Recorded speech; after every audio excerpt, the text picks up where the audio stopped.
8.11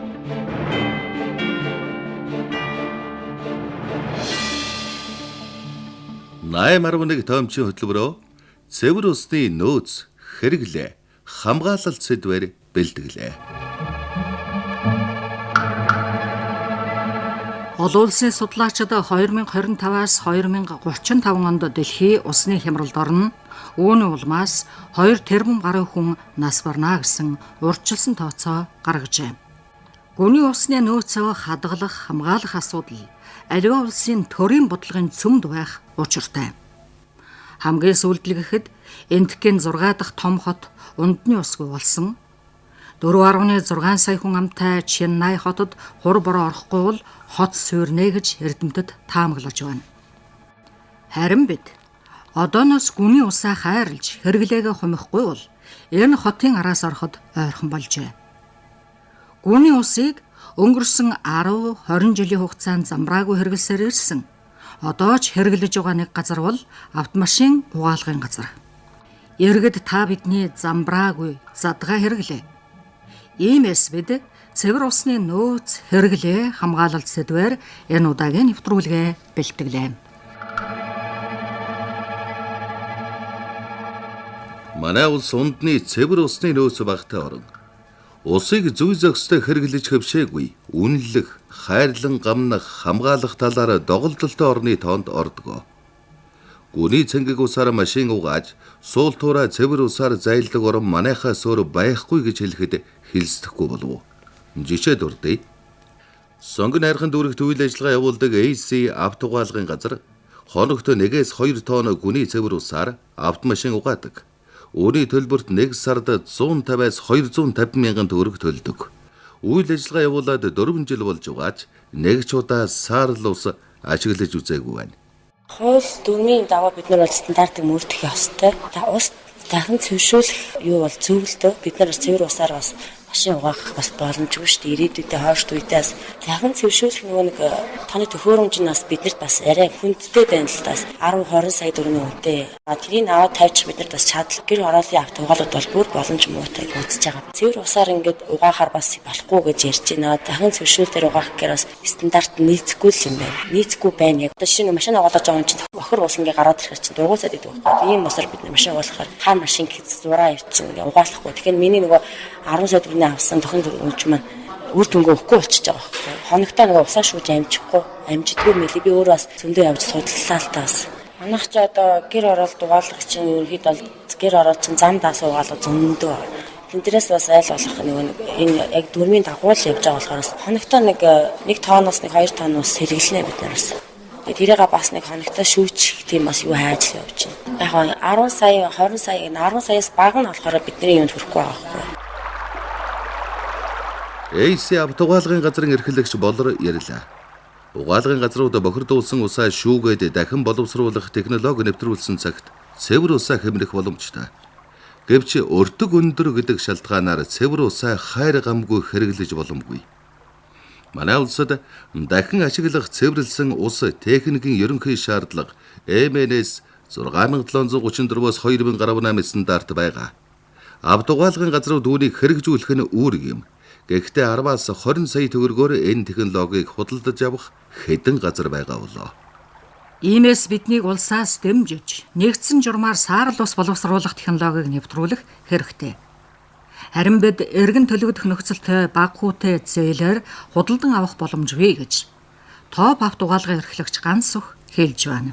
Энэ одоо боломж бол байх нь байна л да. Гэхдээ хувь усууд болгоно нэг автоугаалгын хувь усууд болгоно эний чинь одоо яг энэ стандартаар нийцсэн том төхөж олно гэдэг бол хэцүү шүү дээ. Тэгэхээр одоо ерөөдөө бол миний бодлол улсаас шүү дээ. Яг стандартад яг хангагдсан хөгжилтэй орнууд бол хангагдсан том төхөжд бол зөндөө байгаа шүү дээ. Тэр нь одоо Монголд одоо хараахан орж ирээгүй байна. Бид нар одоо гадаад байгаа тэр бид нар бол олж чадахгүй шүү дээ. Тэгэхээр одоо эдний мэргэжлийн усууд өөрсдөө тэрийг судлаад олоод автоугаалгуудад нийт тавиад бүгдэнд нь тавиад тэгээд одоо байрны зээл шиг тийм ээ. Тэр хөв мэдээж хүүхдэл байж таархалах л да. Өөрсдөө тэр том төхөж олж чадахгүй. Тэгэхээр улсаас л би тийм том стандарт нийсэн том төхөжийг тавьж өгөөд жижиг том автоугаалгуудад одоо хэрэглээнд нь таарсан тим тавьж өгөөл тэгэл тэрийг урьдчилгаа төдөө хөв Тэгээд 3-4 жилийн дотор тим нөхцөлтэйгээр төлнө гэх юм бол бид нар бас ингэж торгуулж явах мөнгөө одоо бохир ус хэрэглээд торгуулж байгаа мөнгөө одоо тэрний одоо тоног төхөөрөмжөндөө нийлүүлчих бол бид нар ч ашигтай, улсад ч ашигтай. Тэгээд энэ эрүүл одоо энэ ус мосны нөөцөө одоо багасгаас сэргийлж байгаа зүйл ч тийм. Тийм л гэж бодоод шүү дээ. Танай агуулгын газар үзүүлэгчний машинд үйлчлэгээ үзүүлж хуваалгах гэж байгаа. Өдөрт нэг 40-50 машин.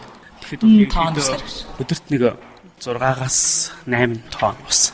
Гэхдээ ерөнхийдөө бол өдөр болгон бас тийм байхгүй. Нэг бороотой, чороотой застай тийм үед бол бас бага штэ. Тийм. Гэхдээ яг хөтэ ерөнхийдөө манай угаалга бол нэг сард нийт яг нэг 150-60 тонн ус ашиглаж байгаа дунджаараа.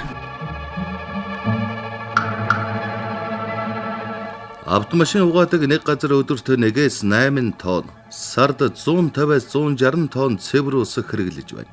Яг ийм үйлчилгээ үзүүлдэг 170 гаруй газар нийслэлд байгаа. Тэдний дийлэнх нь 2 жилээс 10 жилийн хугацаанд үйл ажиллагааг явуулсан байдаг. Ингээд бодохоор олон 10 сая шометр цэвэр ус урссан гэсэн үг. Иймээс эдгээр газруудад саарл усны хэрэглээг нэвтрүүлэх, хэрэгжүүлэх ажлыг эхлүүлсэн. Өнөөдрийн байдлаараа 34 газар саарл ус ашиглаж байна гэж Ус сувгийн өдөрт газрын олон нийтэд харилцах мэргэжилтэн Солонго хэллээ. Метрополис хотын хэмжээнд бол анхны дэд бүтэц, анхны орон сууцны хорооллоос эхлээд энэ саарл усыг ашиглана гэдэг нь боломжгүй зүйл болоод байгаа. Ер нь бол саарл ус гэхлээр зөвхөн усанд орсон ус ч гэдэг юм зөвхөн суугаасан, гар нур угаасан. Энэ ус маань өөрөө бидний нөгөө нойл татж байгаа уснаас өөр сувгаар явж иж тэр саарл усыг ашиглах, тэр ногоон байгууламжид хэрэглэх гэдэг зүйлийг бол ойлгох хэрэгтэй. Гэтэл Улаанбаатар хотод маань нойлдоо татсан ус маань гараа угаасан, ногоо угаасан ус бүгдээрээ нэг л зайлуулах, шугамаар дамжуулаад цэвэрлэх байгууламжид цэвэрлэгддэг юм байгаа. За автомашин угаалгын газар 2011 оноос эхлээд манай усан удирдах газраас автомашин угаалгын газарт нөгөө цэвэр усаар автомашин угаахыг хориглож техникийн нөхцөл олгохоо болсон. Цэвэр усаар хангах, гарсан бохир усыг татан зайлуулахын техникийн нөхцөл олохгүй байгаа. За тэрнээс өмнө 2011 оноос өмнө техникийн нөхцөл авчихсан манайхтай гэрээдээ ажилтдаг 128 автомашин угаалгын газар байдаг. Эндээс 34 нь болохоор ус эргүүлэн ашиглах төхөөрөмжтэй буюу бидний яриад байгаа тэр саарл усыг өөрсдийнхөө юунд хэрэгэлдэг баг. 34 хүн шиг гэсэн үг 128-аас. Яг автомашин угаалгын газруудын хувьд бол янз бүр зүгээр 2021 оны жилийн эцсийн байдлаар аваад үзэхэд хамгийн ихтэй гэхэд нэг автомашин угаалган газар 4914 м3 усыг хэрэглэсэн байгаа. Бага нь гэхэд бол 110 м3 усыг машин угаалганд зарцуулсан байдаг. Ус гэдэг маань ерөнхийдөө хүн төрөлхтөнд ганц бүтээж чаддгүй зүйл нь ус байгаа. Тэгээд хүний амьдралын өдөр тутмын хэрэглээвэл бас л нөгөө гайхамшигтай ус байдаг. Тийм болохоор усыг хүмүүс ерөнхийдөө амьдралдаа хэмнэж хэрэглэх хэрэгтэй. Тэгжээж бидний үр хойч ус гэдэг чанам эрдэнтэйгээ үлдэж тэд маань бас үр хөвгүүдэд өвлүүлжүүлдэг юм гайхамшигтай бүтээгдэхүүн бол ус юм аа гэж хэлмээрэн. Улаанбаатарчууд гэлтгөө бүх монголчууд маань усыг бас хайрладаг, хамгаалдаг. Нөгөө байглаас бидэн заяас нөгөө гол горих нуур цөөрөм эдгээр усаа бас зөндөө олон эрдэст минералууд бүхий аршаанууд тийм шүү дээ Монгол орн чинь. Тэгэхээр бүгдийг нь бас хайрлаж өдөр тутамдаа хэрэглээрэй гэж уриалгав. Ус чандам эрдэнэ гэж ярьдаг чи хайрлаж хамгаалах, ариглах тал дээр марвхан байна. Дэлхийн усаар баянч цэвэр усны нөөцөд дэндүү багтай. Улаанбаатарчууд бид хоногт 155-аас 160 мянган метр куб усыг унд ахуйдаа хэрэгэлдэг. Үүний дийлэнхэд газар доорх гүний усаа түлхүү ашиглаж, гадаргын усыг асар бага хэрэглэж байна. Тодруулбал нийт хэрэглээнийхэн 20 хүрэхгүй хувийг гадаргын усаар хангадаг бол 80 гаруй хувиа газар доорх усаар хангадаг. Иймээс гүний усыг зөв зохистой, үр ашигтай хэрэглэх нь чухал. Усаа зохистой хэрэглэх гэдэгт алдагдaltaгүй, хэмнэлттэй, бага бохирдуулж дахин ашиглахыг хэлнэ. Элчин сайд асан ус судлаач Батбаяр. Зүгээр яг бодит юмыг харах юм бол одоогийн байдлаар дэлхийн улс орнуудаас 31 улс усны хомсдол орсон гэдэг хүлээн зөвшөөр. Тэр дундаа 21 улс нь ноцтой хомсдолд ороод байна гэдэг хүлээн зөвшөөрдөг. Тэгээд яг тоо бодох юм бол усны хомсдол хэлийг тодорхойлохдоо тухайн орны усны нөөцийн хүн амынхан тоотой харьцуулчаар ус багж гинэх чинь гэдгийг гаргаад ирж болох талтай. Манайд бол энэ сая аргачлалаар бодох юм бол усны нөөцийн хомсдол байхгүй мэт харагдана. Яагаад гэвэл манай усны нөөц маш өндөр. Мөнгө цас мөсөн голууд их байна. Маш олон сайхан нуурууд байна. Гол мөрөн ихтэй. Гэвч харамсалтай саяын хэлсэн гол хөрөн, нуур, мөнгө цас мөсөн голуудаас бид нар усны ашиглалт огт хийдэггүй. Хамгийн цөөхөн биш нийт усны нөөцийнхөө дөнгөж 2% бүрдүүлж идэг. Газрын доорх уснасаа бид нар усны нөөцөө барах худлаа эртгүүн 100% хэрэгэлдэг. Үүнээс болоод тодорхой цэгүүд дээр, тодорхой бүс нутгууд дээр усны нөөцийн хомсдол бий болж байгаа гэж үзээд байгаа. Энэ бол зөрөгтэй зарлаад явчих хэрэгтэй гэж санагдсан. Тэр зарлан гэдэг нь муугаа үзүүлж ин гэсэн үг биш. Харин болгоомжлох хэвээр, хэмнэх хэвээр, дахин ашиглах хэвээр усны нөөцөө бий болгох хэвээр гэсэн үг. Энэ хамгийн нэгдүгээр Улаанбаатар хот, дараагийнх нь мэдээж Говийн бүс. За 3 дугаарт нь би бол аймгийн төвүүдийг хэлэх гээд байна. Ягаад гэвэл аймгийн төвүүд маань ганц 2 хуудгаас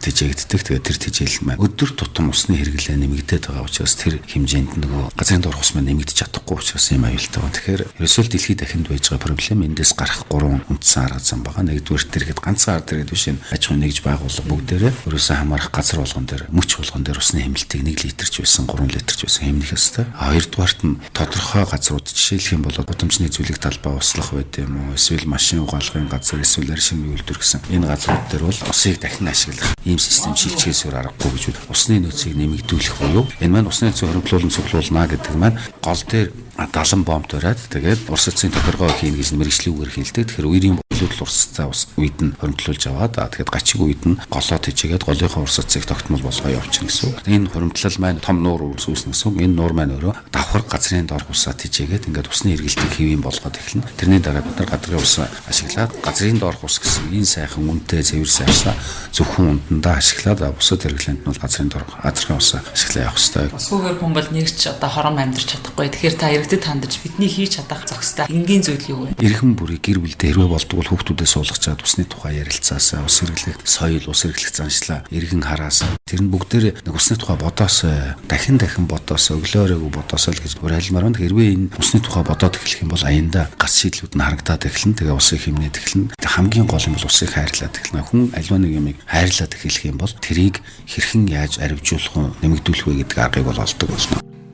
Элчин сайд асан улс судлаач Батбаяр ярьлаа. Австралийн Перт хот нь 1,500,000 оршин суугчтай. Өөрөөр хэлбэл манай нийслэлийн хүн амтай ойролцоо гэсэн үг.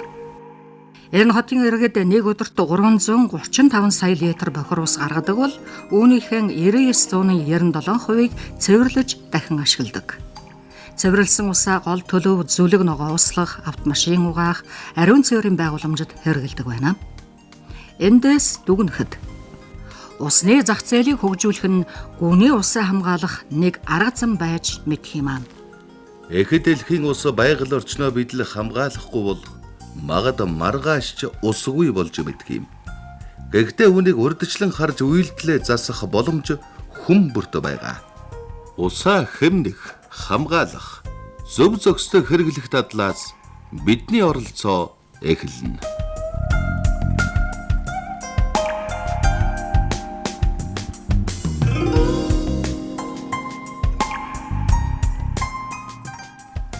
Найм 11 тоомчийн хөтөлбөрөөр цэвэр усны нөөц, хэрэглээ, хамгаалалт сэдвээр бэлтгэлээ.